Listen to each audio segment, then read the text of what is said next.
ரோகிணியால கண்டிப்பா அந்த குடும்பத்துக்கு எந்த ஆபத்தும் வரக்கூடாது அப்படின்னு நினைக்கிறவங்க மறக்காம நம்ம வீடியோக்கு ஒரு லைக் பண்ணிக்கோங்க.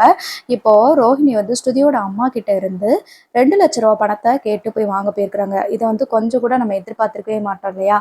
இப்போ என்ன பண்றாங்கன்னா, ஸ்ருதியோட அப்பா என்ன சொல்றாரு அப்படின்னா, அதுதான் நமக்கு வந்து சாதகம். அந்த குடும்பத்தை பிரிக்கணும்னா ஒரு ஆள் நம்ம நம்ம கைவசம் ஒரு ஆள் வந்து அங்கே இருக்கணும் அப்படின்னு சொல்லிட்டு பிளான் பண்ணி 2,00,000 கொடுத்துட்றாங்க.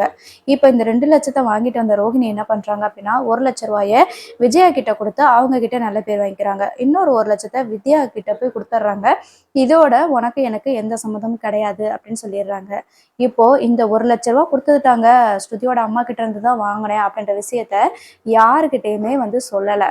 ஆனா கொஞ்ச நாள் கழிச்சு ஸ்ருதியோட அம்மா வந்துட்டு ரோகிணிக்கு கால் பண்றாங்க. கால் பண்ணதுமே, இல்லாண்டி நான் உங்களுக்கு 1 மாசத்துக்குள்ள கொடுத்துருவேன்னு சொன்னேன். கொஞ்சம் எனக்கு அடுத்தடுத்து முகூர்த்தம் வருது, நான் கண்டிப்பா உங்களுக்கு வந்து நான் கொடுத்துட்றேன் அப்படின்னு சொல்லிட்டு ரோகிணியை சொல்றாங்க. அதெல்லாம் சரிம்மா, எங்க வீட்டு பொண்ணு மாதிரி தான் நீ, அந்த மீனா மாதிரி கிடையாது நீ.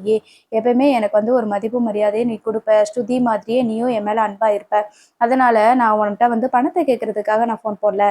ஆனா நீ எனக்கு ஒரு உதவி பண்ணணுமா அப்படின்ற மாதிரி சொல்றாங்க. சொல்லுங்க ஆண்டி, உங்களுக்கு என்ன உதவி வேணாலும் நான் பண்றேன் அப்படின்னு சொல்ல உடனே சொல்றாங்க, எனக்கும் வந்து எனக்கு என்னன்னா ரவிக்கு வந்து சொந்தமா ஒரு ரெஸ்டாரண்ட் ஆரம்பிச்சு கொடுக்கணும் அப்படின்னு சொல்லிட்டு விருப்பம் இருக்குது. ஆனா ரவி வந்து அதுல விருப்பமே இல்லாம இருக்கிறாரு. அதனால எப்படியாவது ரவி வந்து ரெஸ்டாரண்ட் ஓபன் பண்றதுக்கு ஏதாவது ஹெல்ப் பண்ணணும் அப்படின்னு சொல்றாங்க. இதுக்கு நான் என்ன ஆன்ட்டி பண்ண முடியும்? ஸ்ருதி சொல்லியே ரவி கேட்க மாட்டேன்றாங்க.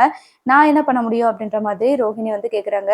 ஒண்ணுமே இல்லம்மா, அந்த குடும்பத்துல இருந்து ரவி வெளியில வந்துட்டாலே நாங்க எப்படினாலும் புதுசா ரெஸ்டாரண்ட் ஆரம்பிச்சு கொடுத்துருவோம். அந்த வீட்ல இருக்கிற வரைக்கும் ரவி வந்து அப்படிதான் பேசிட்டு இருப்பாரு அப்படின்ற மாதிரி சொல்றாங்க. ரோஹிணியும் அதுதான் சரி ஆன்ட்டி, ஒருவேளை ரவியே சரின்னு சொன்னாலும் கூட இந்த முத்து வந்து கண்டிப்பா விட மாட்டாரு.